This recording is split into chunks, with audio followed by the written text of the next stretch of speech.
Chapter 1. Prologue. I see you are a determined rationalist, said the lady. Did you not hear me say that I have had experiences even more terrible? I too was once a skeptic, but after what I have known I can no longer affect to doubt.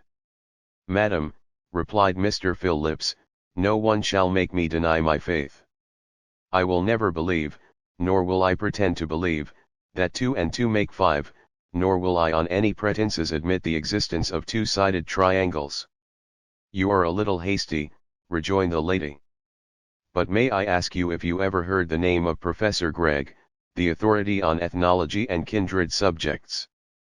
I have done much more than merely hear of Professor Gregg, said Phillips. I always regarded him as one of our most acute and clear-headed observers, and his last publication, the Textbook of Ethnology, struck me as being quite admirable in its kind. Indeed, the book had but come into my hands when I heard of the terrible accident which cut short Gregg's career. He had, I think, taken a country house in the west of England for the summer, and is supposed to have fallen into a river. So far as I remember, his body was never recovered. Sir, I am sure that you are discreet. Your conversation seems to declare as much, and the very title of that little work of yours which you mentioned assures me that you are no empty trifler. In a word, I feel that I may depend on you. You appear to be under the impression that Professor Gregg is dead. I have no reason to believe that that is the case. What? Cried Phillips, astonished and perturbed. You do not hint that there was anything disgraceful? I cannot believe it. Gregg was a man of clearest character. His private life was one of great benevolence, and though I myself am free from delusions, I believe him to have been a sincere and devout Christian. Surely you cannot mean to insinuate that some disreputable history forced him to flee the country. Again you are in a hurry, replied the lady. I said nothing of all this. Briefly, then, I must tell you that Professor Gregg left this house one morning in full health both in mind and body. He never returned, but his watch and chain, a purse containing 3 sovereigns in gold, and some loose silver, with a ring that he wore habitually, were found 3 days later on a wild and savage hillside, many miles from the river. These articles were placed beside a limestone rock of fantastic form. They had been wrapped into a parcel with a kind of rough parchment which was secured with gut. The parcel was opened, and the inner side of the parchment bore an inscription done with some red substance. The characters were undecipherable, but seemed to be a corrupt cuneiform. You interest me intensely, said Phillips. Would you mind continuing your story? The circumstance you have mentioned seems to me of the most inexplicable character, and I thirst for an elucidation. The young lady seemed to meditate for a moment, and she then proceeded to relate the Chapter 2. Novel of the Black Seal. I must now give you some fuller particulars of my history. I am the daughter of a civil engineer, Stephen Lally by name, who was so unfortunate as to die suddenly at the outset of his career, and before he had accumulated sufficient means to support his wife and her 2 children. My mother contrived to keep the small household going on resources which must have been incredibly small. We lived in a remote country village, because most of the necessaries of life were cheaper than in a town, but even so we were brought up with the severest economy. My father was a clever and well-read man, and left behind him a small but select collection of books, containing the best Greek, Latin, and English classics, and these books were the only amusement we possessed. My brother, I remember, learnt Latin out of Descartes' Meditations, and I, in place of the little tales which children are usually told to read, had nothing more charming than a translation of the Gesta Romanorum. We grew up thus, quiet and studious children, and in course of time my brother provided for himself in the manner I have mentioned. I continued to live at home. My poor mother had become an invalid, and demanded my continual care, and about 2 years ago she died after many months of painful illness. My situation was a terrible one. The shabby furniture barely sufficed to pay the debts I had been forced to contract, and the books I dispatched to my brother, knowing how he would value them. I was absolutely alone. I was aware how poorly my brother was paid, and though I came up to London in the hope of finding employment, with the understanding that he would defray my expenses, I swore it should only be for a month, and that if I could not in that time find some work I would starve rather than deprive him of the few miserable pounds he had laid by for his day of trouble. I took a little room in a distant suburb, the cheapest that I could find. I lived on bread and tea, and I spent my time in vain answering of advertisements, and vainer walks to addresses I had noted. Day followed on day, and week on week, and still I was unsuccessful, till at last the term I had appointed drew to a close, and I saw before me the grim prospect of slowly dying of starvation. My landlady was good-natured in her way, she knew the slenderness of my means, and I am sure that she would not have turned me out of doors. It remained for me then to go away, and to try to die in some quiet place.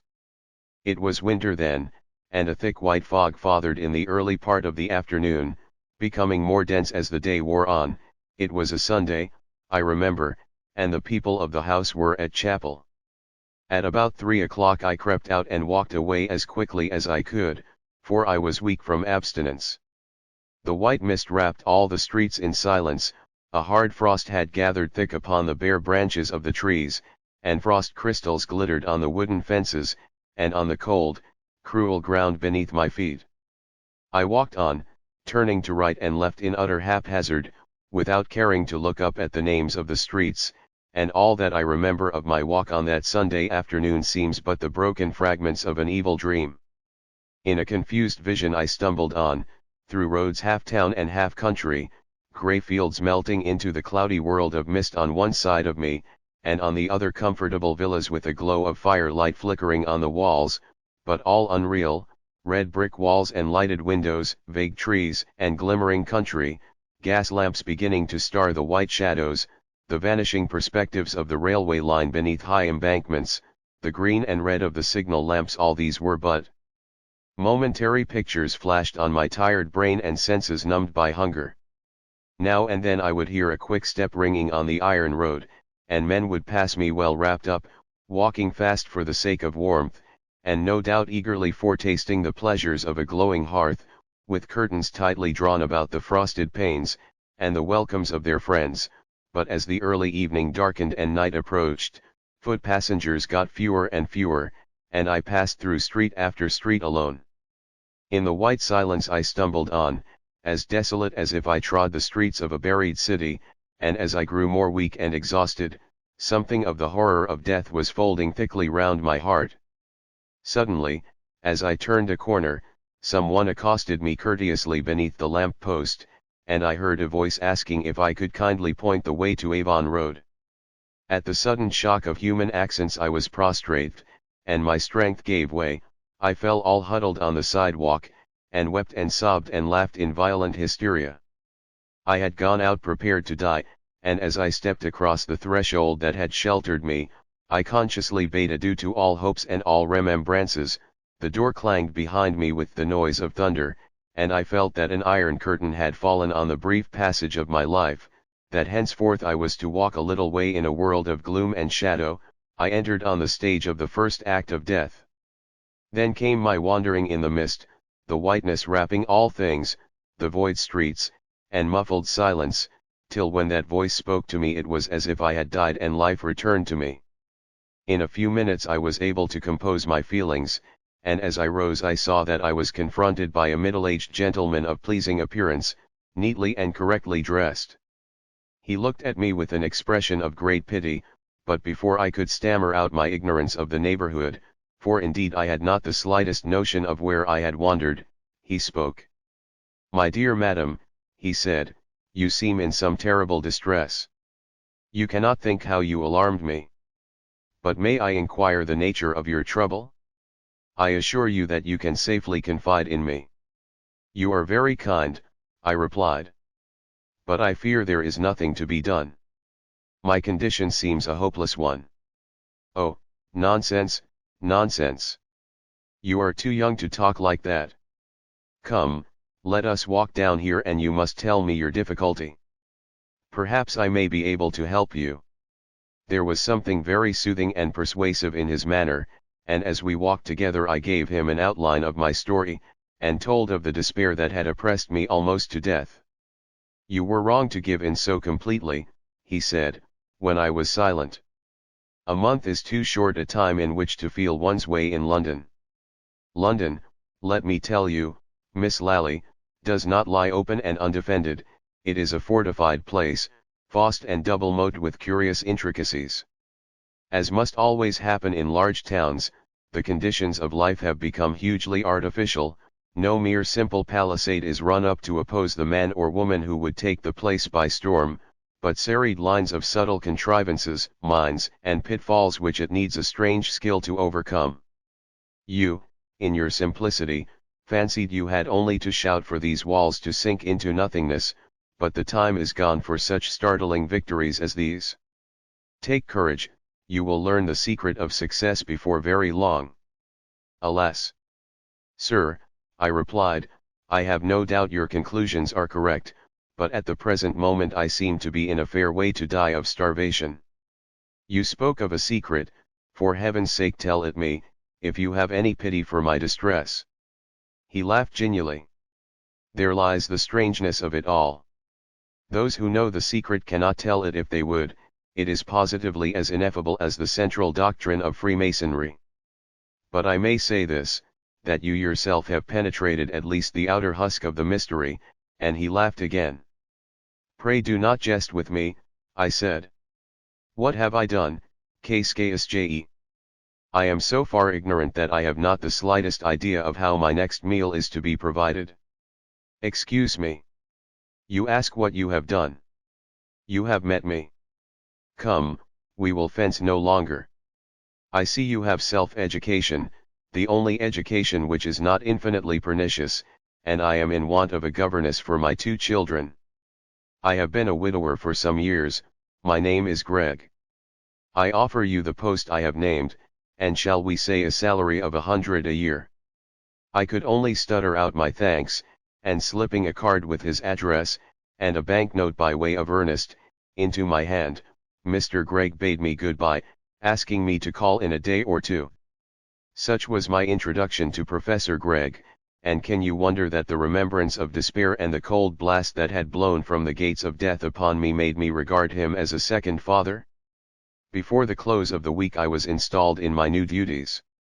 The professor had leased an old brick manor house in a western suburb of London, and here, surrounded by pleasant lawns and orchards, and soothed with the murmur of ancient elms that rocked their boughs above the roof, the new chapter of my life began. Knowing as you do the nature of the professor's occupation, you will not be surprised to hear that the house teemed with books, and cabinets full of strange, and even hideous, objects filled every available nook in the vast low rooms. Gregg was a man whose one thought was for knowledge, and I too before long caught something of his enthusiasm, and strove to enter into his passion of research. In a few months I was perhaps more his secretary than the governess of the 2 children, and many a night I have sat at the desk in the glow of the shaded lamp while he, pacing up and down in the rich gloom of the firelight, dictated to me the substance of his textbook of ethnology. But amidst these more sober and accurate studies I always detected a something hidden, a longing and desire for some object to which he did not allude, and now and then he would break short in what he was saying and lapse into reverie, entranced, as it seemed to me, by some distant prospect of adventurous discovery. The textbook was at last finished, and we began to receive proofs from the printers, which were entrusted to me for a first reading, and then underwent the final revision of the professor. All the while his weariness of the actual business he was engaged on increased, and it was with the joyous laugh of a schoolboy when term is over that he one day handed me a copy of the book. "There," he said, "I have kept my word, I promised to write it, and it is done with. Now I shall be free to live for stranger things. I confess it, Miss Lally, I covet the renown of Columbus. You will, I hope, see me play the part of an explorer." "Surely," I said, "there is little left to explore. You have been born a few hundred years too late for that."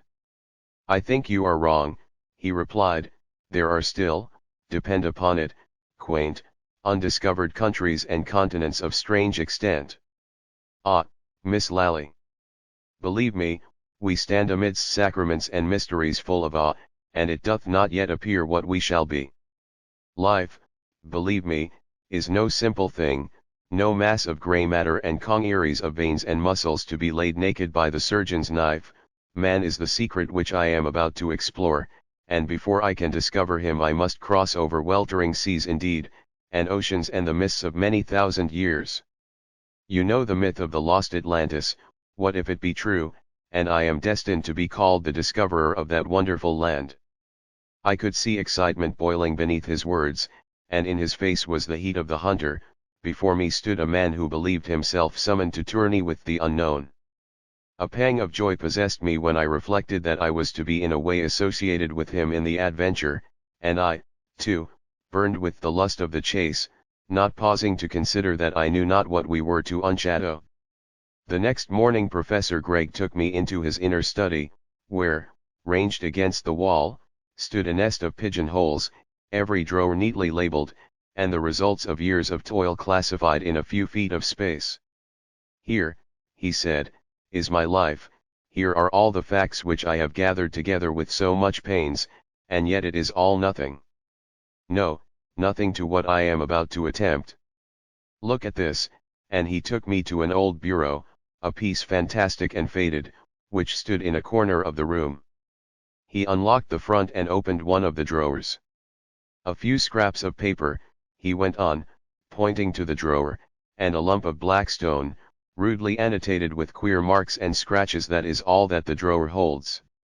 Here you see is an old envelope with the dark red stamp of 20 years ago, but I have penciled a few lines at the back. Here is a sheet of manuscript, and here some cuttings from obscure local journals. And if you ask me the subject matter of the collection, it will not seem extraordinary. A servant girl at a farmhouse, who disappeared from her place and has never been heard of, a child supposed to have slipped down some old working on the mountains, some queer scribbling on a limestone rock, a man murdered with a blow from a strange weapon. Such is the scent I have to go upon. Yes, as you say, there is a ready explanation for all this. The girl may have run away to London, or Liverpool, or New York. The child may be at the bottom of the disused shaft, and the letters on the rock may be the idle whims of some vagrant. Yes, yes, I admit all that, but I know I hold the true key. Look, and he held out a slip of yellow paper. Characters found inscribed on a limestone rock on the grey hills, I read, and then there was a word erased, presumably the name of a county, and a date some 15 years back. Beneath was traced a number of uncouth characters, shaped somewhat like wedges or daggers, as strange and outlandish as the Hebrew alphabet. Now the seal, said Professor Gregg, and he handed me the black stone, a thing about 2 inches long, and something like an old-fashioned tobacco stopper, much enlarged. I held it up to the light, and saw to my surprise the characters on the paper repeated on the seal. Yes, said the professor, they are the same. And the marks on the limestone rock were made 15 years ago, with some red substance. And the characters on the seal are 4,000 years old at least. Perhaps much more. Is it a hoax? I said. No, I anticipated that. I was not to be led to give my life to a practical joke. I have tested the matter very carefully. Only one person besides myself knows of the mere existence of that black seal. Besides, there are other reasons which I cannot enter into now. But what does it all mean? I said. I cannot understand to what conclusion all this leads. My dear Miss Lally, that is a question that I would rather leave unanswered for some little time. Perhaps I shall never be able to say what secrets are held here in solution, a few vague hints, the outlines of village tragedies, a few marks done with red earth upon a rock, and an ancient seal. A queer set of data to go upon? Half a dozen pieces of evidence, and 20 years before even so much could be got together, and who knows what mirage or terra incognita may be beyond all this. I look across deep waters, Miss Lally, and the land beyond may be but a haze after all. But still I believe it is not so, and a few months will show whether I am right or wrong. He left me, and alone I endeavored to fathom the mystery, wondering to what goal such eccentric odds and ends of evidence could lead. I myself am not wholly devoid of imagination, and I had reason to respect the professor's solidity of intellect, yet I saw in the contents of the drawers but the materials of fantasy, and vainly tried to conceive what theory could be founded on the fragments that had been placed before me. Indeed, I could discover in what I had heard and seen but the first chapter of an extravagant romance, and yet deep in my heart I burned with curiosity, and day after day I looked eagerly in Professor Gregg's face for some hint of what was to happen. It was one evening after dinner that the word came. "I hope you can make your preparations without much trouble," he said suddenly to me. "We shall be leaving here in a week's time." "Really?" I said in astonishment. "Where are we going?" "I have taken a country house in the west of England, not far from Machen, a quiet little town, once a city, and the headquarters of a Roman legion. It is very dull there, but the country is pretty, and the air is wholesome." I detected a glint in his eyes, and guessed that this sudden move had some relation to our conversation of a few days before. "I shall just take a few books with me," said Professor Gregg, "that is all. Everything else will remain here for our return. I have got a holiday," he went on, smiling at me, "and I shan't be sorry to be quite for a time of my old bones and stones and rubbish. Do you know," he went on, "I have been grinding away at facts for 30 years, it is time for fancies." The days passed quickly. I could see that the professor was all quivering with suppressed excitement, and I could scarce credit the eager appetence of his glance as we left the old manor house behind us and began our journey. We set out at midday, and it was in the dusk of the evening that we arrived at a little country station. I was tired and excited, and the drive through the lane seems all a dream. First the deserted streets of a forgotten village, while I heard Professor Gregg's voice talking of the Augustan Legion and the clash of arms, and all the tremendous pomp that followed the eagles, then the broad river swimming to full tide with the last afterglow glimmering duskily in the yellow water, the wide meadows, the cornfields whitening, and the deep lane winding on the slope between the hills and the water. At last we began to ascend, and the air grew rarer. I looked down and saw the pure white mist tracking the outline of the river like a shroud, and a vague and shadowy country, imaginations and fantasy of swelling hills and hanging woods, and half-shaped outlines of hills beyond, and in the distance the glare of the furnace fire on the mountain, glowing by turns a pillar of shining flame and fading to a dull point of red. We were slowly mounting a carriage drive, and then there came to me the cool breath and the secret of the great wood that was above us. I seemed to wander in its deepest depths, and there was the sound of trickling water, the scent of the green leaves, and the breath of the summer night. The carriage stopped at last, and I could scarcely distinguish the form of the house, as I waited a moment at the pillared porch.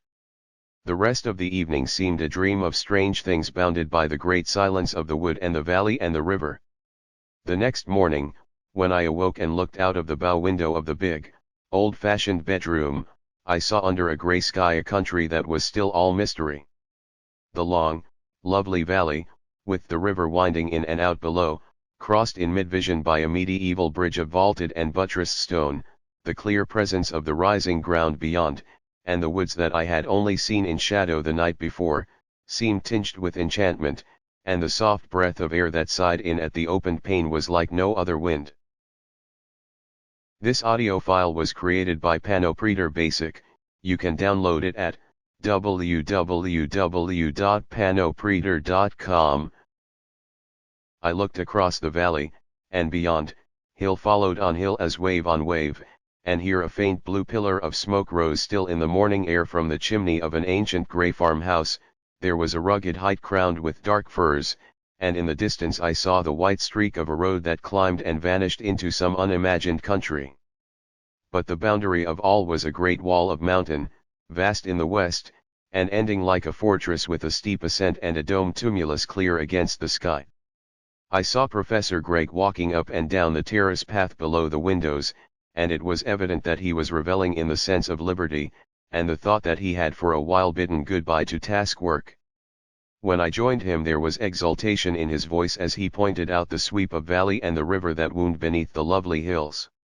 Yes, he said, it is a strangely beautiful country, and to me, at least, it seems full of mystery. You have not forgotten the drawer I showed you, Miss Lally? No, and you have guessed that I have come here not merely for the sake of the children and the fresh air. I think I have guessed as much as that, I replied, but you must remember I do not know the mere nature of your investigations, and as for the connection between the search and this wonderful valley, it is past my guessing. He smiled queerly at me. You must not think I am making a mystery for the sake of mystery, he said. I do not speak out because, so far, there is nothing to be spoken, nothing definite, I mean, nothing that can be set down in hard black and white, as dull and sure and irreproachable as any blue book. And then I have another reason. Many years ago a chance paragraph in a newspaper caught my attention, and focused in an instant the vagrant thoughts and half-formed fancies of many idle and speculative hours into a certain hypothesis. I saw at once that I was treading on a thin crust. My theory was wild and fantastic in the extreme, and I would not for any consideration have written a hint of it for publication. But I thought that in the company of scientific men like myself, men who knew the course of discovery, and were aware that the gas that blazes and flares in the gin palace was once a wild hypothesis, I thought that with such men as these I might hazard my dream, let us say Atlantis, or the Philosopher's Stone, or what you like, without danger of ridicule. I found I was grossly mistaken. My friends looked blankly at me and at one another, and I could see something of pity, and something also of insolent contempt, in the glances they exchanged. One of them called on me next day, and hinted that I must be suffering from overwork and brain exhaustion. In plain terms, I said, you think I am going mad? I think not, and I showed him out with some little appearance of heat. Since that day I vowed that I would never whisper the nature of my theory to any living soul. To no one but yourself have I ever shown the contents of that drawer. After all, I may be following a rainbow, I may have been misled by the play of coincidence, but as I stand here in this mystic hush and silence, amidst the woods and wild hills, I am more than ever sure that I am hot on the scent. Come, it is time we went in. To me in all this there was something both of wonder and excitement. I knew how in his ordinary work Professor Gregg moved step by step, testing every inch of the way, and never venturing on assertion without proof that was impregnable.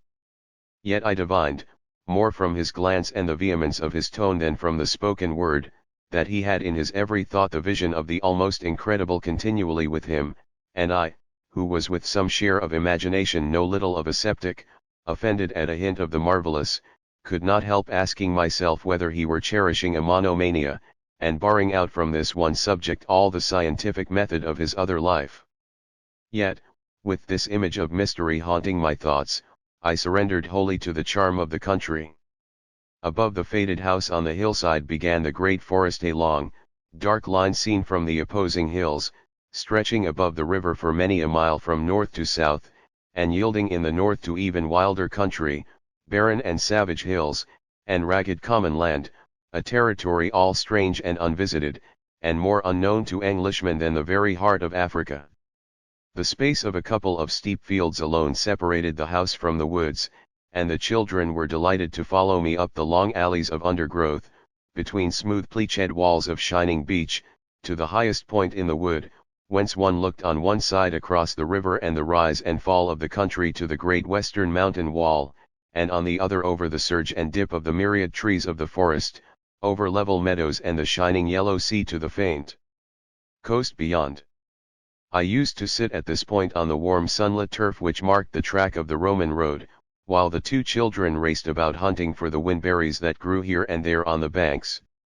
Here, beneath the deep blue sky and the great clouds rolling, like olden galleons with sails full-bellied, from the sea to the hills, as I listened to the whispered charm of the great and ancient wood, I lived solely for delight, and only remembered strange things when we would return to the house and find Professor Gregg either shut up in the little room he had made his study, or else pacing the terrace with the look, patient and enthusiastic, of the determined seeker. One morning, some 8 or 9 days after our arrival, I looked out of my window and saw the whole landscape transmuted before me.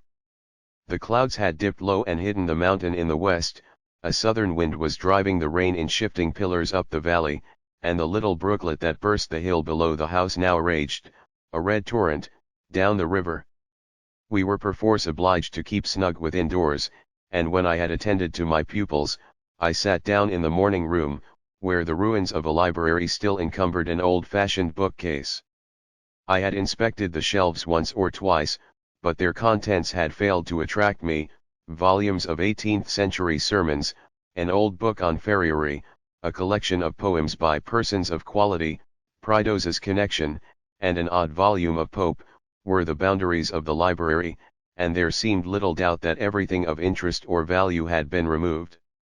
Now, however, in desperation, I began to re-examine the musty sheepskin and calf bindings, and found, much to my delight, a fine old quarto printed by the Stephanie, containing the 3 books of Pomponius Mela, De Situ Orbis, and other of the ancient geographers.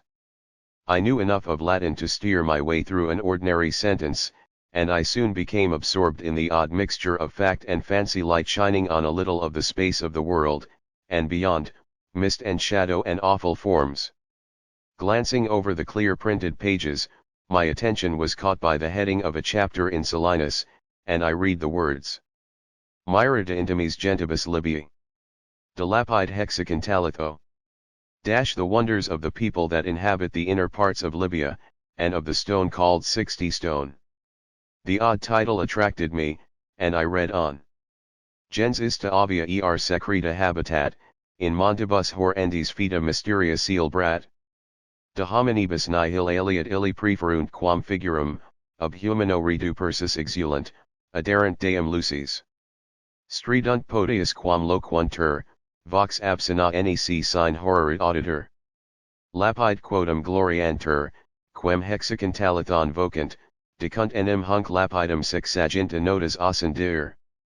Cujus lapidus nomen secretum ineffabile collant, quod exacar.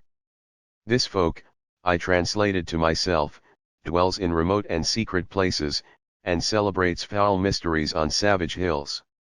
Nothing have they in common with men save the face, and the customs of humanity are wholly strange to them, and they hate the sun. They hiss rather than speak, their voices are harsh, and not to be heard without fear. They boast of a certain stone, which they call 60 stone, for they say that it displays 60 characters. And this stone has a secret unspeakable name, which is Ixaxar. I laughed at the queer inconsequence of all this, and thought it fit for Sinbad the Sailor, or other of the supplementary nights. When I saw Professor Gregg in the course of the day, I told him of my find in the bookcase, and the fantastic rubbish I had been reading. To my surprise he looked up at me with an expression of great interest. "That is really very curious," he said. "I have never thought it worth while to look into the old geographers, and I dare say I have missed a good deal." "Ah, that is the passage, is it? It seems a shame to rob you of your entertainment, but I really think I must carry off the book." The next day the professor called me to come to the study. I found him sitting at a table in the full light of the window, scrutinizing something very attentively with a magnifying glass. "Ah, Miss Lally," he began, "I want to use your eyes. This glass is pretty good, but not like my old one that I left in town. Would you mind examining the thing yourself, and telling me how many characters are cut on it?" He handed me the object in his hand. I saw that it was the black seal he had shown me in London, and my heart began to beat with the thought that I was presently to know something. I took the seal, and, holding it up to the light, checked off the grotesque dagger-shaped characters one by one. "I make 62, I said at last. 62? Nonsense, it's impossible." "Ah, I see what you have done, you have counted that, and he pointed to 2 marks which I had certainly taken as letters with the rest. Yes, Professor Gregg went on, "but those are obviously scratches, done accidentally, I saw that at once." "Yes, then that's quite right. Thank you very much, Miss Lally. I was going away, rather disappointed at my having been called in merely to count the number of marks on the black seal, when suddenly there flashed into my mind what I had read in the morning. "But, Professor Gregg," I cried, breathless, "the seal, the seal. Why, it is the stone hexagon talathos that Solinus writes of, it is Ixaxar." "Yes," he said, "I suppose it is. Or it may be a mere coincidence. It never does to be too sure, you know, in these matters." Coincidence killed the professor. I went away puzzled by what I had heard, and as much as ever at a loss to find the ruling clue in this maze of strange evidence.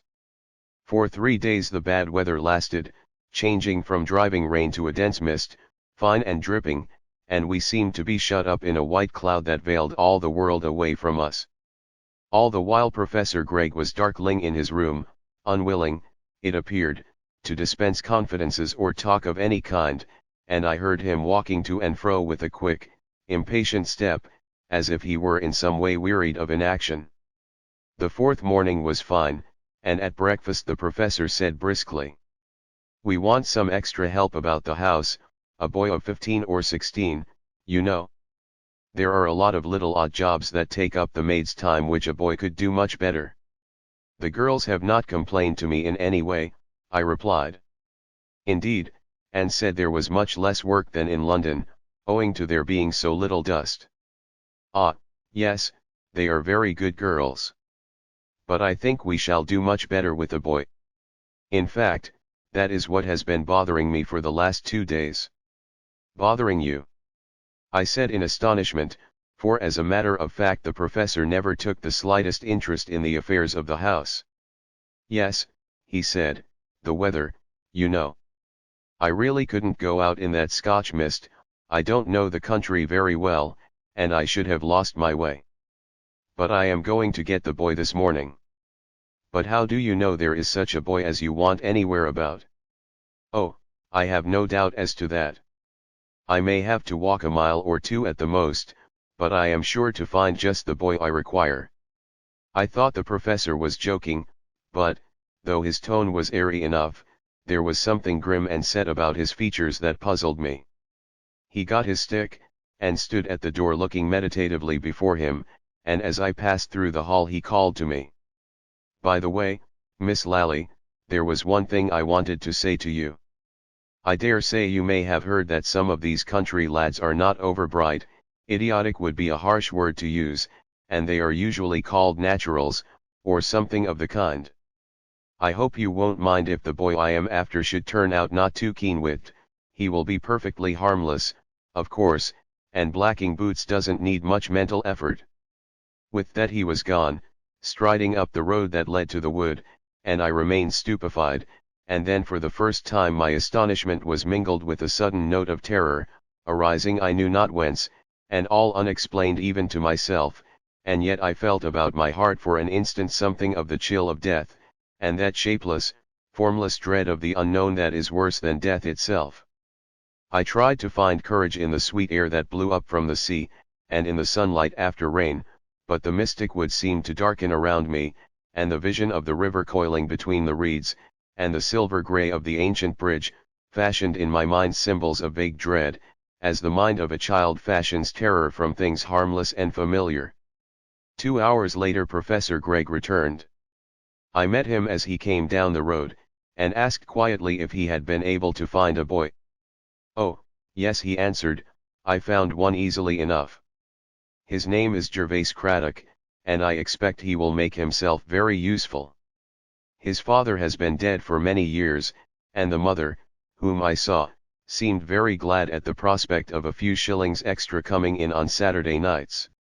As I expected, he is not too sharp, has fits at times, the mother said, but as he will not be trusted with the china, that doesn't much matter, does it?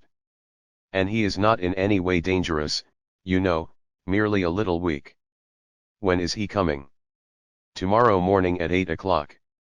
And we'll show him what he has to do, and how to do it. At first he will go home every night, but perhaps it may ultimately turn out more convenient for him to sleep here, and only go home for Sundays." I found nothing to say to all this, Professor Gregg spoke in a quiet tone of matter of fact, as indeed was warranted by the circumstance, and yet I could not quell my sensation of astonishment at the whole affair.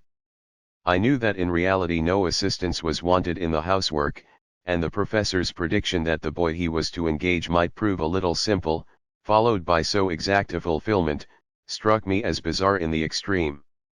The next morning I heard from the housemaid that the boy Craddock had come at 8, and that she had been trying to make him useful.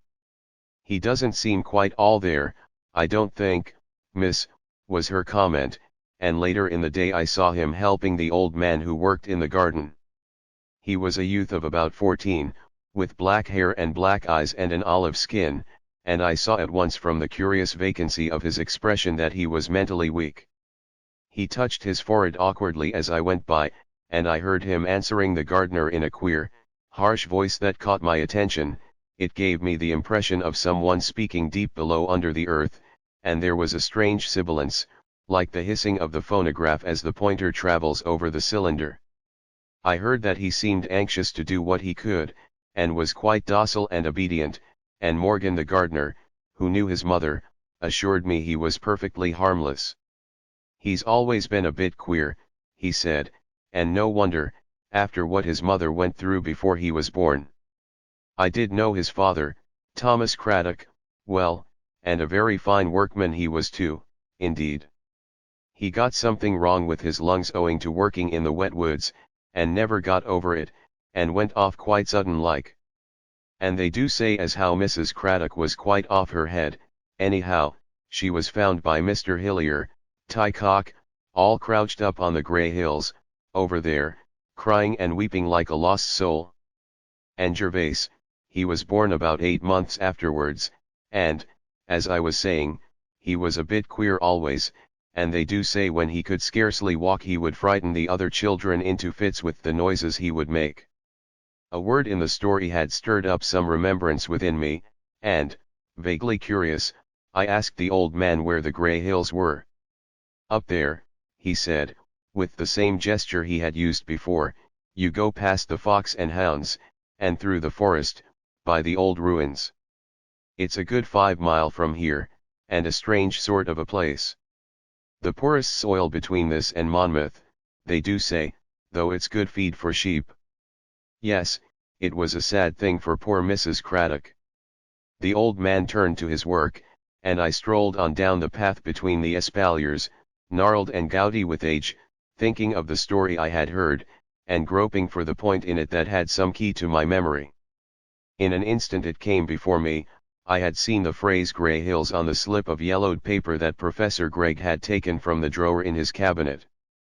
Again I was seized with pangs of mingled curiosity and fear.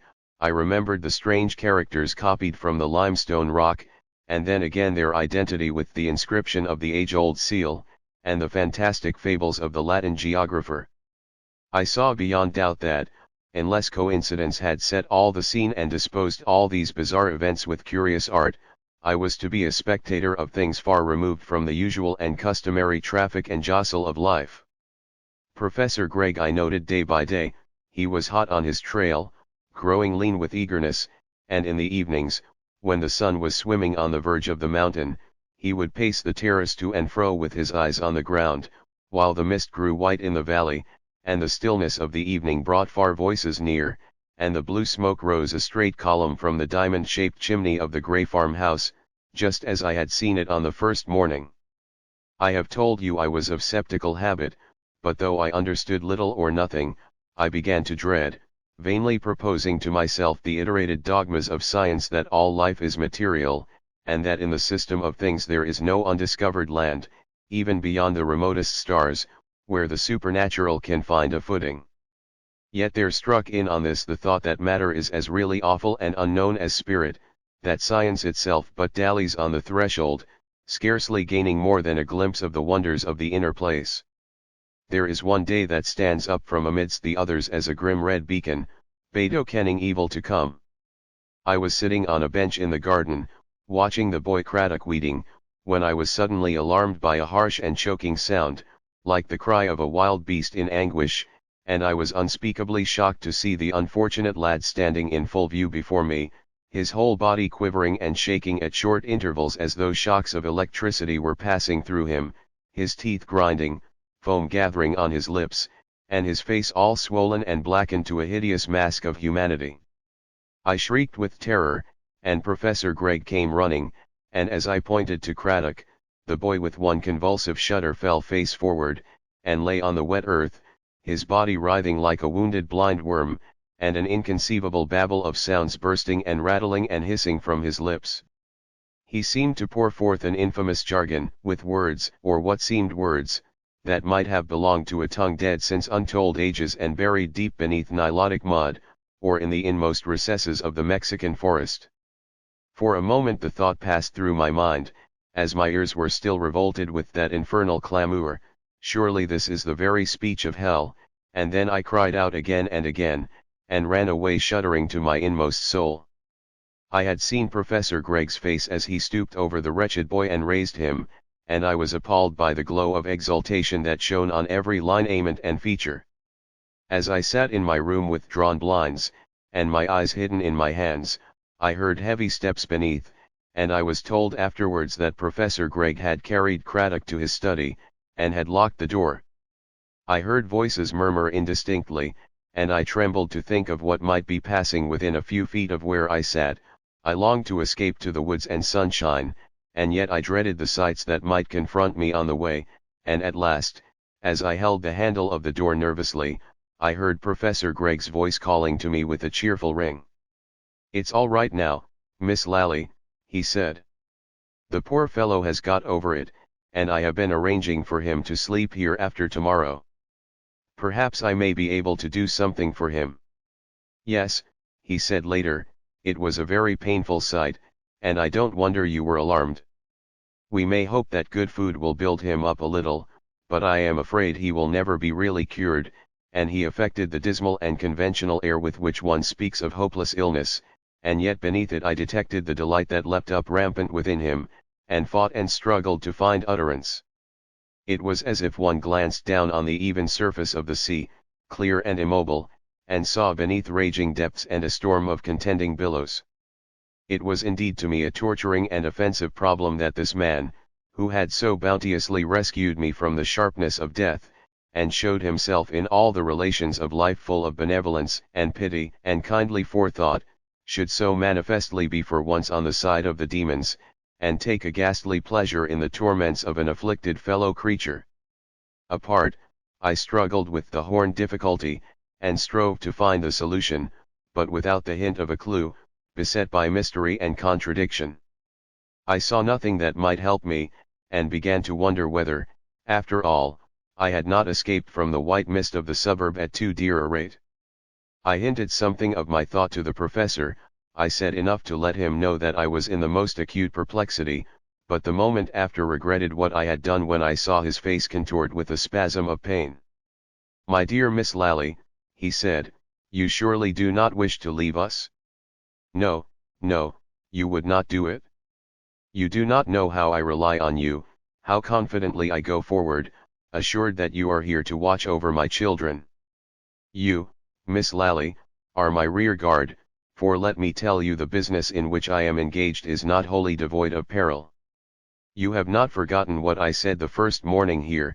My lips are shut by an old and firm resolve till they can open to utter no ingenious hypothesis or vague surmise, but irrefragable fact, as certain as a demonstration in mathematics. Think over it, Miss Lally. Not for a moment would I endeavor to keep you here against your own instincts, and yet I tell you frankly that I am persuaded it is here amidst the woods, that your duty lies."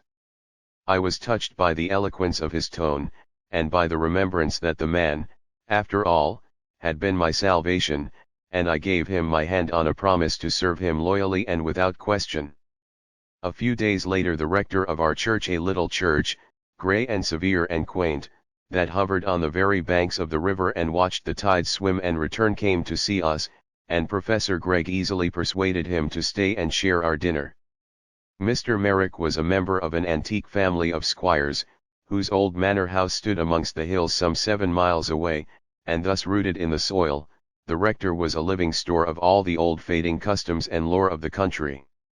His manor, genial, with a deal of retired oddity, one on Professor Gregg, and towards the cheese, when a curious burgundy had begun its incantations, the two men glowed like the wine, and talked of philology with the enthusiasm of a burgess over the peerage. The parson was expounding the pronunciation of the Welsh ll, and producing sounds like the gurgle of his native brooks, when Professor Gregg struck in. "By the way," he said, "that was a very odd word I met with the other day. You know my boy, poor Gervase Craddock? Well, he has got the bad habit of talking to himself, and the day before yesterday I was walking in the garden here and heard him. He was evidently quite unconscious of my presence.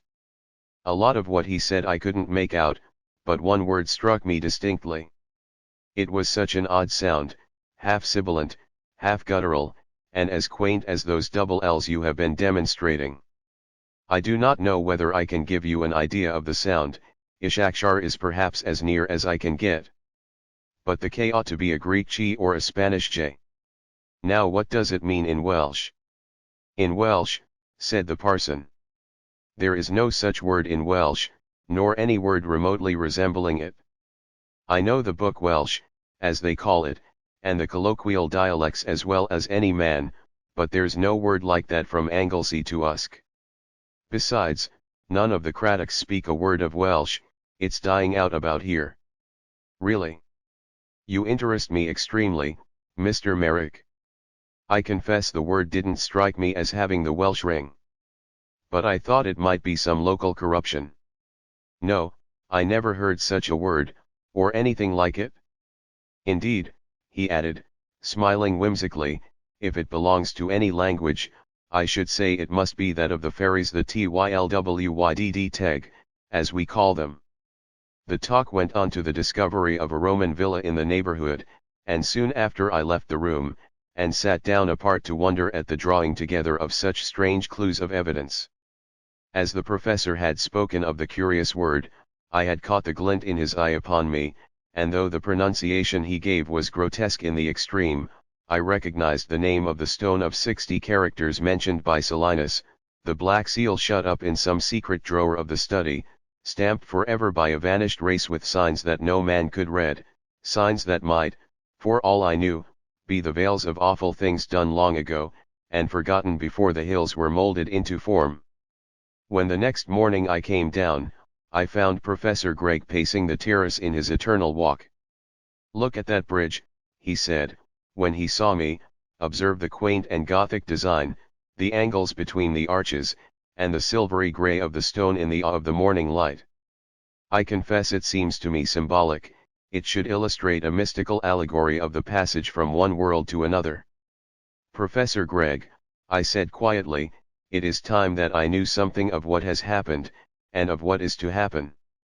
For the moment he put me off, but I returned again with the same question in the evening, and then Professor Gregg flamed with excitement. "Don't you understand yet?" he cried. "But I have told you a good deal, yes, and shown you a good deal.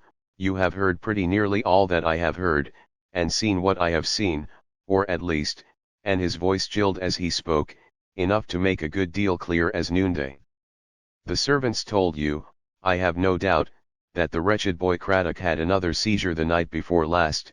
He awoke me with cries in that voice you heard in the garden, and I went to him, and God forbid you should see what I saw that night. But all this is useless. My time here is drawing to a close. I must be back in town in 3 weeks, as I have a course of lectures to prepare, and need all my books about me. In a very few days it will be all over, and I shall no longer hint, and no longer be liable to ridicule as a madman and a quack. No, I shall speak plainly, and I shall be heard with such emotions as perhaps no other man has ever drawn from the breasts of his fellows." He paused, and seemed to grow radiant with the joy of great and wonderful discovery. "But all that is for the future, the near future certainly, but still the future," he went on at length. "There is something to be done yet. You will remember my telling you that my researches were not altogether devoid of peril? Yes, there is a certain amount of danger to be faced. I did not know how much when I spoke on the subject before, and to a certain extent I am still in the dark. but it will be a strange adventure, the last of all, the last demonstration in the chain.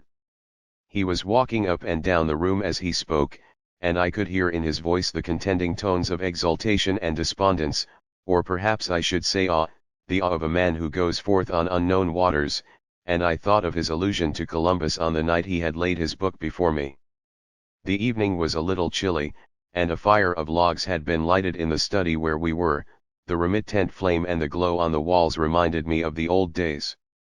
I was sitting silent in an armchair by the fire, wondering over all I had heard, and still vainly speculating as to the secret springs concealed from me under all the phantasmagoria I had witnessed, when I became suddenly aware of a sensation that change of some sort had been at work in the room, and that there was something unfamiliar in its aspect. For some time I looked about me, trying in vain to localize the alteration that I knew had been made. The table by the window, the chairs, the faded settee were all as I had known them. Suddenly, as a sought-for recollection flashes into the mind, I knew what was amiss.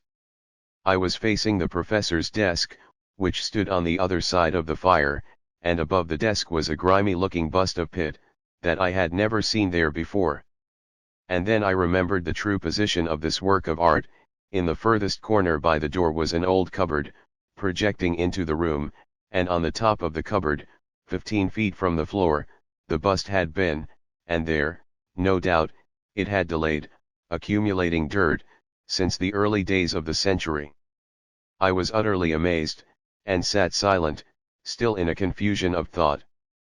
There was, so far as I knew, no such thing as a step-ladder in the house, for I had asked for one to make some alteration in the curtains of my room, and a tall man standing on a chair would have found it impossible to take down the bust. It had been placed, not on the edge of the cupboard, but far back against the wall, and Professor Gregg was, if anything, under the average height. "How on earth did you manage to get down, Pitt?" I said at last. The professor looked curiously at me, and seemed to hesitate a little. "They must have found you a step-ladder, or perhaps the gardener brought in a short ladder from outside." "No, I have had no ladder of any kind. Now, Miss Lally," he went on with an awkward simulation of jest, "there is a little puzzle for you, a problem in the manner of the inimitable Holmes. There are the facts, plain and patent. Summon your acuteness to the solution of the puzzle." "For heaven's sake," he cried with a breaking voice, "say no more about it. I tell you, I never touched the thing," and he went out of the room with horror manifest on his face, and his hand shook and jarred the door behind him.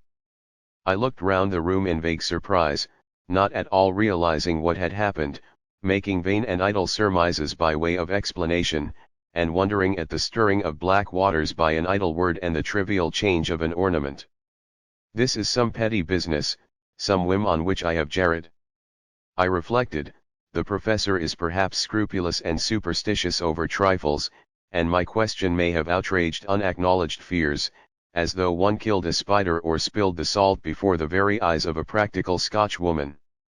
I was immersed in these fond suspicions, and began to plume myself a little on my immunity from such empty fears, when the truth fell heavily as lead upon my heart, and I recognized with cold terror that some awful influence had been at work.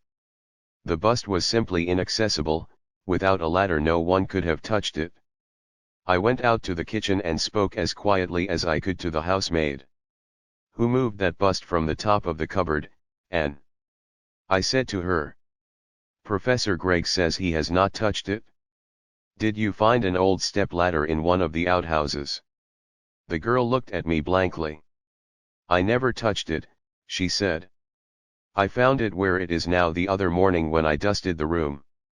I remember now, it was Wednesday morning, because it was the morning after Craddock was taken bad in the night. My room is next to his, you know, miss," the girl went on piteously, "and it was awful to hear how he cried and called out names that I couldn't understand. It made me feel all afraid, and then master came, and I heard him speak, and he took down Craddock to the study and gave him something." "And you found that bust moved the next morning?" "Yes, miss. There was a queer sort of smell in the study when I came down and opened the windows, A bad smell it was, and I wondered what it could be. Do you know, miss, I went a long time ago to the zoo in London with my cousin Thomas Barker, one afternoon that I had off, when I was at Mrs. Prince's in Stanhope Gate, and we went into the snake house to see the snakes, and it was just the same sort of smell, very sick it made me feel, I remember, and I got Barker to take me out. And it was just the same kind of smell in the study, as I was saying, and I was wondering what it could be from, when I see that bust with pit cut in it, standing on the master's desk, and I thought to myself, now who has done that, and how have they done it? And when I came to dust the things, I looked at the bust, and I saw a great mark on it where the dust was gone, for I don't think it can have been touched with a duster for years and years, and it wasn't like finger marks, but a large patch like, broad and spread out. So I passed my hand over it, without thinking what I was doing, and where that patch was it was all sticky and slimy, as if a snail had crawled over it. Very strange, isn't it, miss? And I wonder who can have done it, and how that mess was made. The well-meant gabble of the servant touched me to the quick. I lay down upon my bed, and bit my lip that I should not cry out loud in the sharp anguish of my terror and bewilderment. Indeed, I was almost mad with dread. I believe that if it had been daylight I should have fled hot-foot, forgetting all courage and all the debt of gratitude that was due to Professor Gregg, not caring whether my fate were that I must starve slowly, so long as I might escape from the net of blind and panic fear that every day seemed to draw a little closer round me. If I knew, I thought, if I knew what there was to dread, I could guard against it, but here, in this lonely house, shut in on all sides by the olden woods and the vaulted hills, terror seems to spring inconsequent from every covert, and the flesh is aghast at the half-hearted murmurs of horrible things. This audio file was created by Panopreter Basic. You can download it at www.panopreter.com.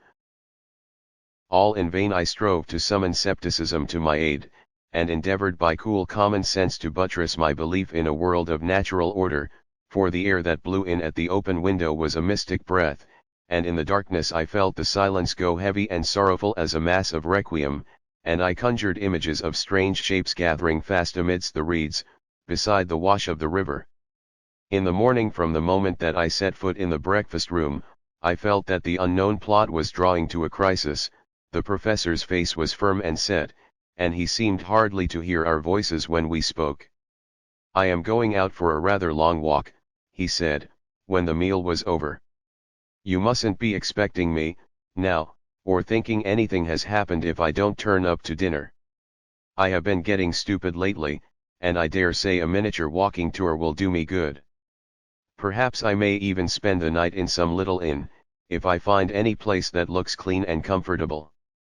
I heard this, and knew by my experience of Professor Gregg's manner that it was no ordinary business of pleasure that impelled him. I knew not, nor even remotely guessed, where he was bound, nor had I the vaguest notion of his errand, but all the fear of the night before returned, and as he stood, smiling, on the terrace, ready to set out, I implored him to stay, and to forget all his dreams of the undiscovered continent. "No, no, Miss Lally," he replied, still smiling, "it's too late now. Vestigia nulla recursum, you know, is the device of all true explorers, though I hope it won't be literally true in my case. But, indeed, you are wrong to alarm yourself so. I look upon my little expedition as quite commonplace, no more exciting than a day with the geological hammers. There is a risk, of course, but so there is on the commonest excursion. I can afford to be jaunty. I am doing nothing so hazardous as 'Arry does 100 times over in the course of every bank holiday.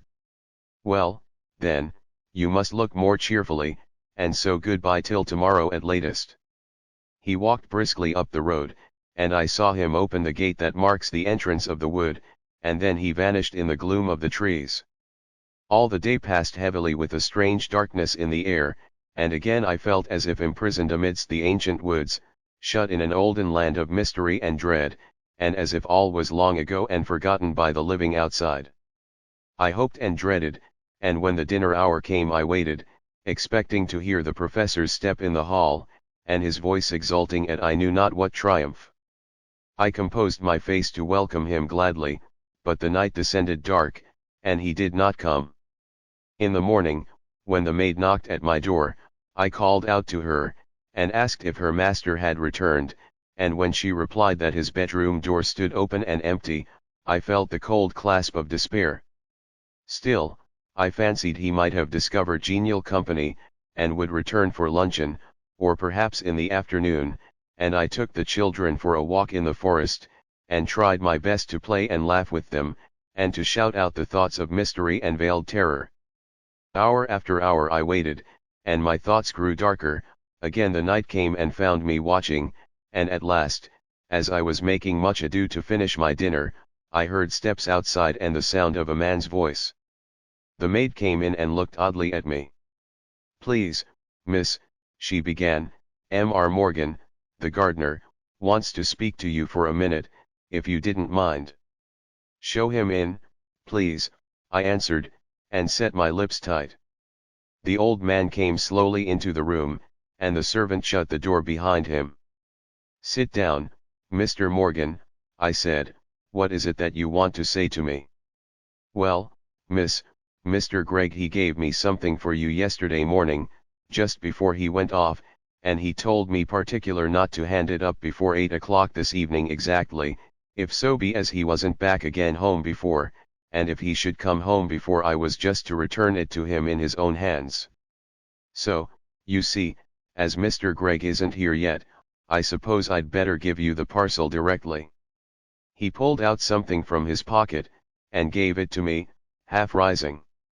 I took it silently, and seeing that Morgan seemed doubtful as to what he was to do next, I thanked him and bade him good night, and he went out. I was left alone in the room with the parcel in my hand, a paper parcel, neatly sealed and directed to me, with the instructions Morgan had quoted, all written in the professor's large, loose hand.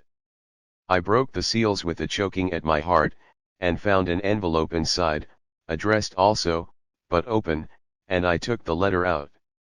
"My dear Miss Lally," it began to quote the old logic manual, "the case of your reading this note is a case of my having made a blunder of some sort, and, I am afraid, a blunder that turns these lines into a farewell. It is practically certain that neither you nor anyone else will ever see me again. I have made my will with provision for this eventuality, and I hope you will consent to accept the small remembrance addressed to you, and my sincere thanks for the way in which you joined your fortunes to mine. The fate which has come upon me is desperate and terrible beyond the remotest dreams of man, but this fate you have a right to know if you please. If you look in the left-hand drawer of my dressing table, you will find the key of the escritoire, properly labeled. In the well of the escritoire is a large envelope sealed and addressed to your name. I advise you to throw it forthwith into the fire. You will sleep better of nights if you do so. But if you must know the history of what has happened, it is all written down for you to read." The signature was firmly written below, and again I turned the page and read out the words one by one, aghast and white to the lips, my hands cold as ice, and sickness choking me. The dead silence of the room, and the thought of the dark woods and hills closing me in on every side, oppressed me, helpless and without capacity, and not knowing where to turn for counsel. At last I resolved that though knowledge should haunt my whole life and all the days to come, I must know the meaning of the strange terrors that had so long tormented me, rising grey, dim, and awful, like the shadows in the wood at dusk. I carefully carried out Professor Gregg's directions, and not without reluctance broke the seal of the envelope, and spread out his manuscript before me. That manuscript I always carry with me, and I see that I cannot deny your unspoken request to read it. This, then, was what I read that night, sitting at the desk, with a shaded lamp beside me. The young lady who called herself Miss Lally then proceeded to recite. Chapter 3: The Statement of William Gregg. FRS, etc. It is many years since the first glimmer of the theory which is now almost, if not quite, reduced to fact dawned on my mind. A somewhat extensive course of miscellaneous and obsolete reading had done a great deal to prepare the way, and, later, when I became somewhat of a specialist, and immersed myself in the studies known as ethnological, I was now and then startled by facts that would not square with orthodox scientific opinion, and by discoveries that seemed to hint at something still hidden for all our research. More particularly, I became convinced that much of the folklore of the world is but an exaggerated account of events that really happened, and I was especially drawn to consider the stories of the fairies, the good folk of the Celtic races. Here, I thought I could detect the fringe of embroidery and exaggeration, the fantastic guise, the little people dressed in green and gold sporting in the flowers, and I thought I saw a distinct analogy between the name given to this race, supposed to be imaginary, and the description of their appearance and manners. Just as our remote ancestors called the dreaded beings fair and good precisely because they dreaded them, so they had dressed them up in charming forms, knowing the truth to be the very reverse. Literature, too, had gone early to work, and had lent a powerful hand in the transformation, so that the playful elves of Shakespeare are already far removed from the true original, and the real horror is disguised in a form of prankish mischief. But in the older tales, the stories that used to make men cross themselves as they sat around the burning logs, we tread a different stage. I saw a widely opposed spirit in certain histories of children and of men and women who vanished strangely from the earth. They would be seen by a peasant in the fields walking towards some green and rounded hillock, and seen no more on earth, and there are stories of mothers who have left a child quietly sleeping, with the cottage door rudely barred with a piece of wood, and have returned, not to find the plump and rosy little Saxon, but a thin and wizened creature, with sallow skin and black, piercing eyes, the child of another race.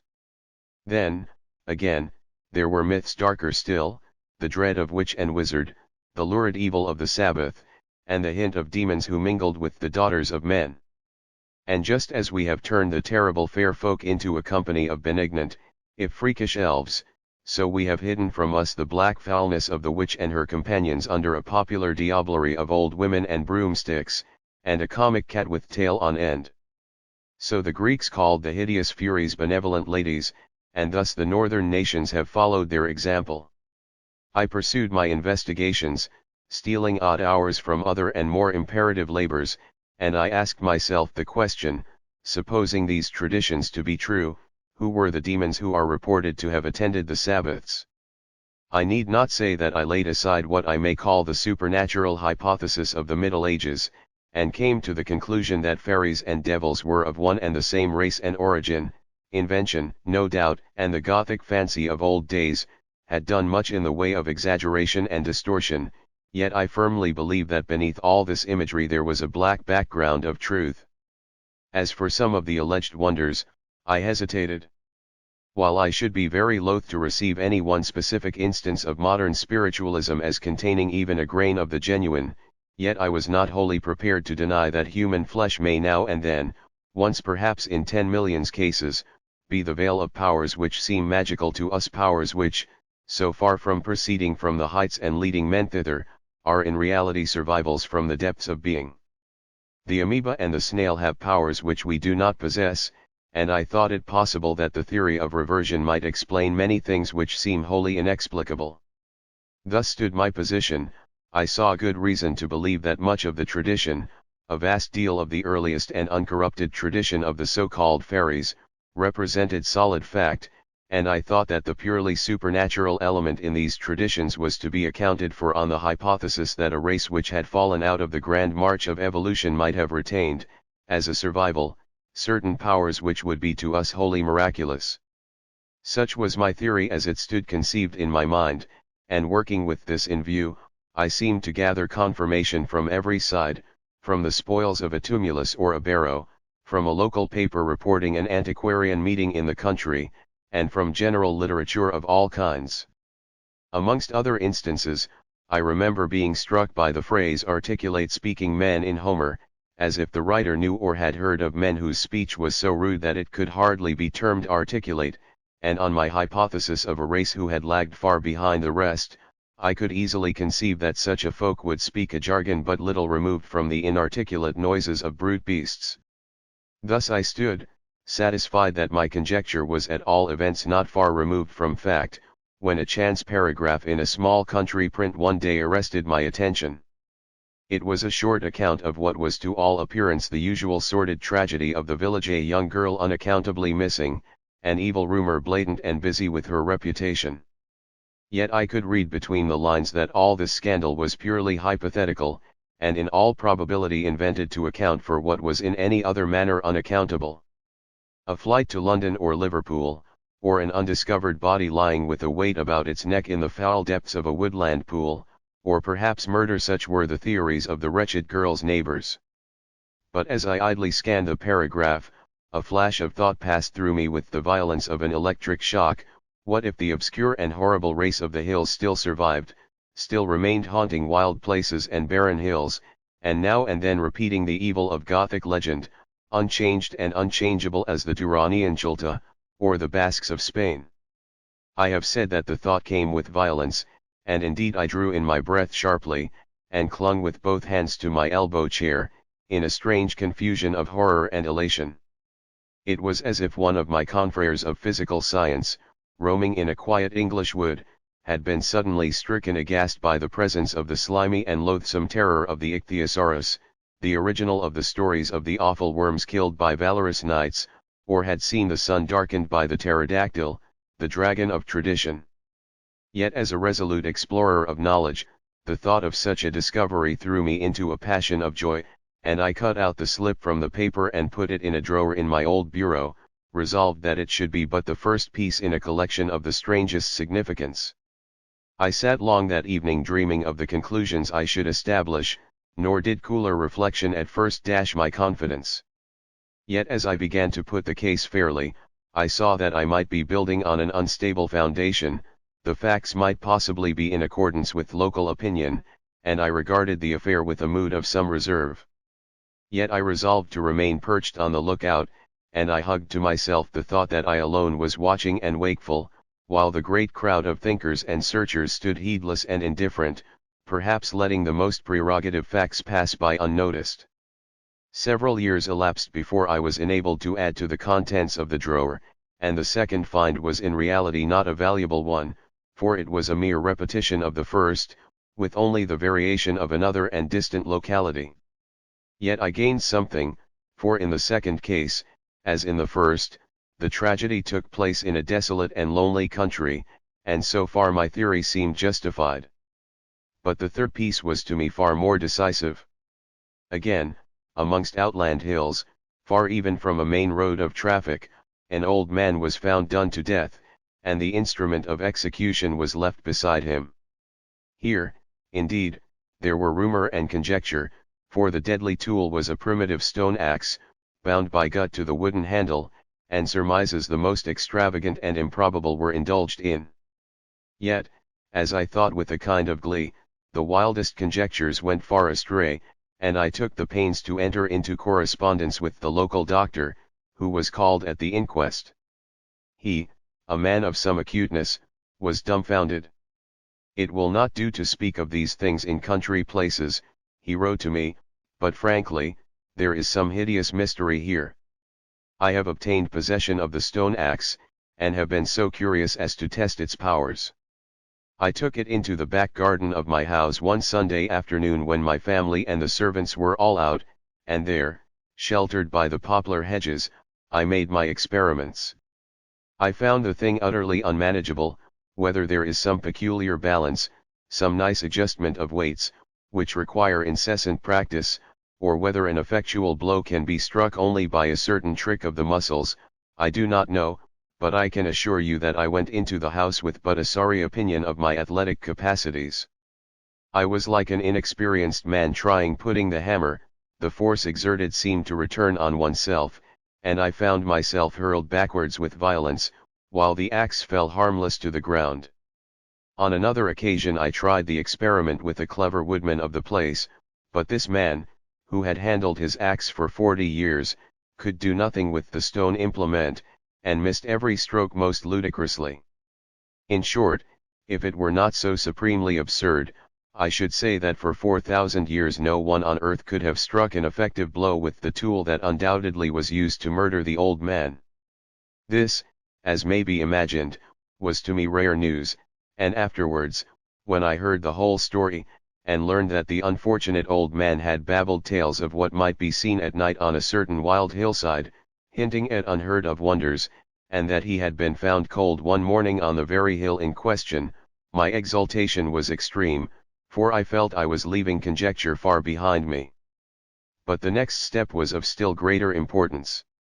I had possessed for many years an extraordinary stone seal, a piece of dull black stone, 2 inches long from the handle to the stamp, and the stamping end a rough hexagon 1 1/4 inch in diameter. Altogether, it presented the appearance of an enlarged tobacco stopper of an old-fashioned make. It had been sent to me by an agent in the East, who informed me that it had been found near the site of the ancient Babylon. But the characters engraved on the seal were to me an intolerable puzzle. Somewhat of the cuneiform pattern, there were yet striking differences, which I detected at the first glance, and all efforts to read the inscription on the hypothesis that the rules for deciphering the arrow-headed writing would apply proved futile. A riddle such as this stung my pride, and at odd moments I would take the black seal out of the cabinet, and scrutinize it with so much idle perseverance that every letter was familiar to my mind, and I could have drawn the inscription from memory without the slightest error. Judge, then, of my surprise when I one day received from a correspondent in the west of England a letter and an enclosure that positively left me thunderstruck. I saw carefully traced on a large piece of paper the very characters of the black seal, without alteration of any kind, and above the inscription my friend had written, inscription found on a limestone rock on the Grey Hills, Monmouthshire. Done in some red earth, and quite recent. I turned to the letter. My friend wrote, "I send you the enclosed inscription with all due reserve. A shepherd who passed by the stone a week ago swears that there was then no mark of any kind. The characters, as I have noted, are formed by drawing some red earth over the stone, and are of an average height of 1 inch. They look to me like a kind of cuneiform character, a good deal altered, but this, of course, is impossible. It may be either a hoax, or more probably some scribble of the gypsies, who are plentiful enough in this wild country. They have, as you are aware, many hieroglyphics which they use in communicating with one another. I happened to visit the stone in question 2 days ago in connection with a rather painful incident which has occurred here. As it may be supposed, I wrote immediately to my friends, thanking him for the copy of the inscription, and asking him in a casual manner the history of the incident he mentioned. To be brief, I heard that a woman named Craddock, who had lost her husband a day before, had set out to communicate the sad news to a cousin who lived some 5 miles away. She took a short cut which led by the Grey Hills. Mrs. Craddock, who was then quite a young woman, never arrived at her relative's house. Late that night a farmer, who had lost a couple of sheep, supposed to have wandered from the flock, was walking over the Grey Hills, with a lantern and his dog. His attention was attracted by a noise, which he described as a kind of wailing, mournful and pitiable to hear, and, guided by the sound, he found the unfortunate Mrs. Craddock crouched on the ground by the limestone rock, swaying her body to and fro, and lamenting and crying in so heart-rending a manner that the farmer was, as he says, at first obliged to stop his ears, or he would have run away. The woman allowed herself to be taken home, and a neighbor came to see to her necessities. All the night she never ceased her crying, mixing her lament with words of some unintelligible jargon, and when the doctor arrived he pronounced her insane. She lay on her bed for a week, now wailing, as people said, like one lost and damned for eternity, and now sunk in a heavy coma. It was thought that grief at the loss of her husband had unsettled her mind, and the medical man did not at one time expect her to live. I need not say that I was deeply interested in this story, and I made my friend write to me at intervals with all the particulars of the case. I heard then that in the course of 6 weeks the woman gradually recovered the use of her faculties, and some months later she gave birth to a son, christened Gervase, who unhappily proved to be of weak intellect. Such were the facts known to the village, but to me, while I whitened at the suggested thought of the hideous enormities that had doubtless been committed, all this was nothing short of conviction, and I incautiously hazarded the hint of something like the truth to some scientific friends. The moment the words had left my lips I bitterly regretted having spoken, and thus given away the great secret of my life, but with a good deal of relief mixed with indignation I found my fears altogether misplaced, for my friends ridiculed me to my face, and I was regarded as a madman, and beneath a natural anger I chuckled to myself, feeling as secure amidst these blockheads as if I had confided what I knew to the desert sands. But now, knowing so much, I resolved I would know all, and I concentrated my efforts on the task of deciphering the inscription on the Black Seal. For many years I made this puzzle the sole object of my leisure moments, for the greater portion of my time was, of course, devoted to other duties, and it was only now and then that I could snatch a week of clear research. If I were to tell the full history of this curious investigation, this statement would be wearisome in the extreme, for it would contain simply the account of long and tedious failure. But what I knew already of ancient scripts I was well equipped for the chase, as I always termed it to myself.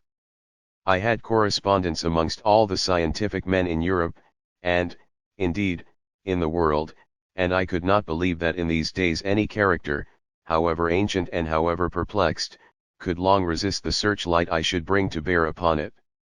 Yet in point of fact, it was fully 14 years before I succeeded. With every year my professional duties increased and my leisure became smaller. This no doubt retarded me a good deal, and yet, when I look back on those years, I am astonished at the vast scope of my investigation of the Black Seal. I made my bureau a center, and from all the world and from all the ages I gathered transcripts of ancient writing. Nothing, I resolved, should pass me unawares, and the faintest hint should be welcomed and followed up. But as one covert after another was tried and proved empty of result, I began in the course of years to despair, and to wonder whether the Black Seal were the sole relic of some race that had vanished from the world, and left no other trace of its existence had perished, in fine, as Atlantis is said to have done, in some great cataclysm, its secrets perhaps drowned beneath the ocean or molded into the heart of the hills. The thought chilled my warmth a little, and though I still persevered, it was no longer with the same certainty of faith. A chance came to the rescue. I was staying in a considerable town in the north of England, and took the opportunity of going over the very creditable museum that had for some time been established in the place. The curator was one of my correspondents, and, as we were looking through one of the mineral cases, my attention was struck by a specimen, a piece of black stone some 4 inches square, the appearance of which reminded me in a measure of the Black Seal. I took it up carelessly, and was turning it over in my hand, when I saw, to my astonishment, that the underside was inscribed.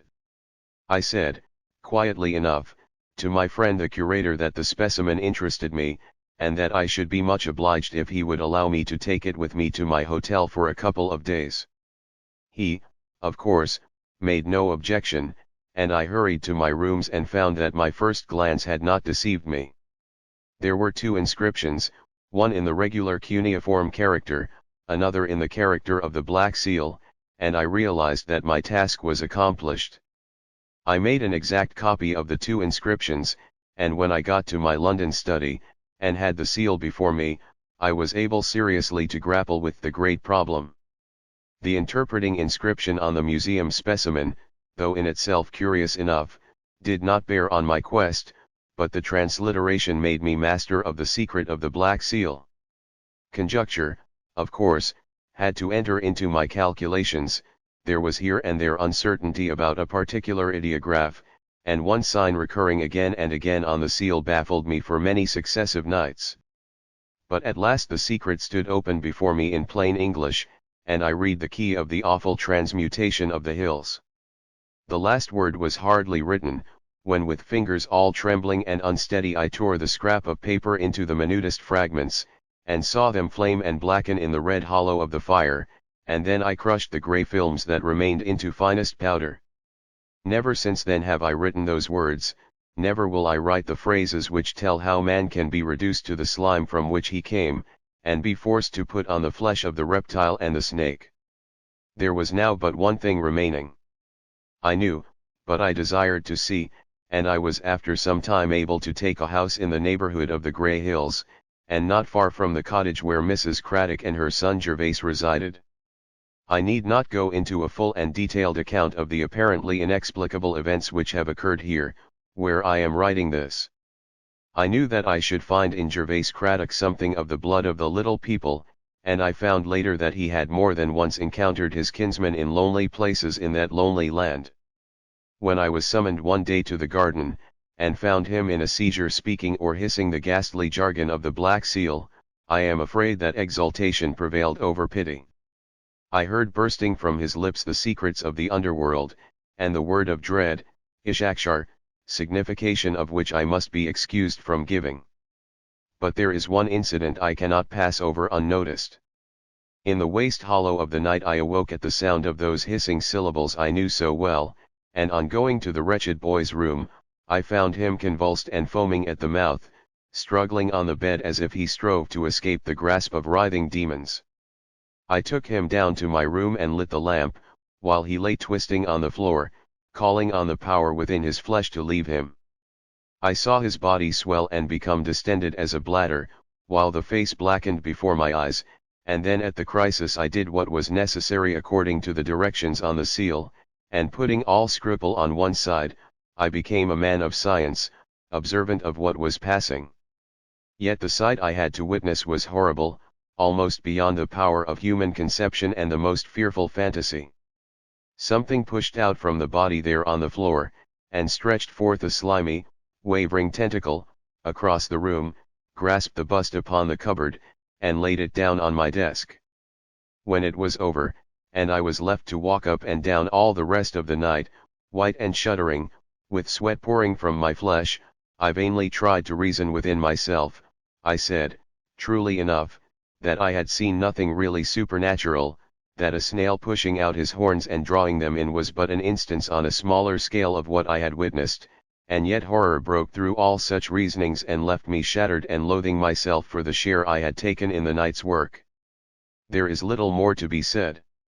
I am going now to the final trial and encounter, for I have determined that there shall be nothing wanting, and I shall meet the little people face to face.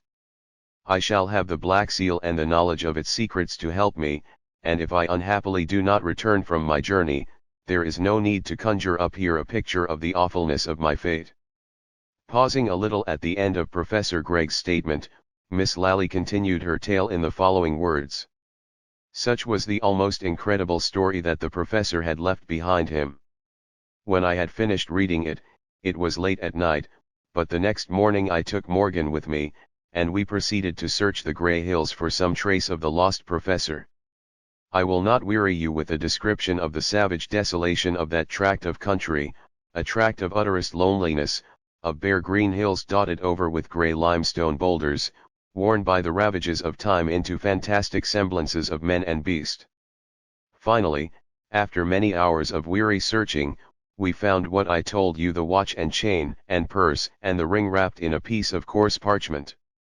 When Morgan cut the gut that bound the parcel together, and I saw the professor's property, I burst into tears, but the sight of the dreaded characters of the Black Seal repeated on the parchment froze me to silent horror, and I think I understood for the first time the awful fate that had come upon my late employer.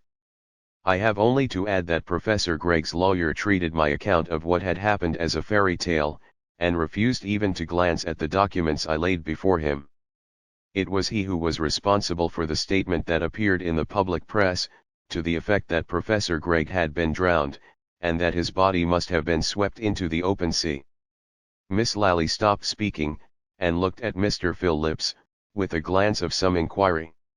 He, for his part, was sunken in a deep reverie of thought, and when he looked up and saw the bustle of the evening gathering in the square, men and women hurrying to partake of dinner, and crowds already besetting the music halls, all the hum and press of actual life seemed unreal and visionary, a dream in the morning after an awakening.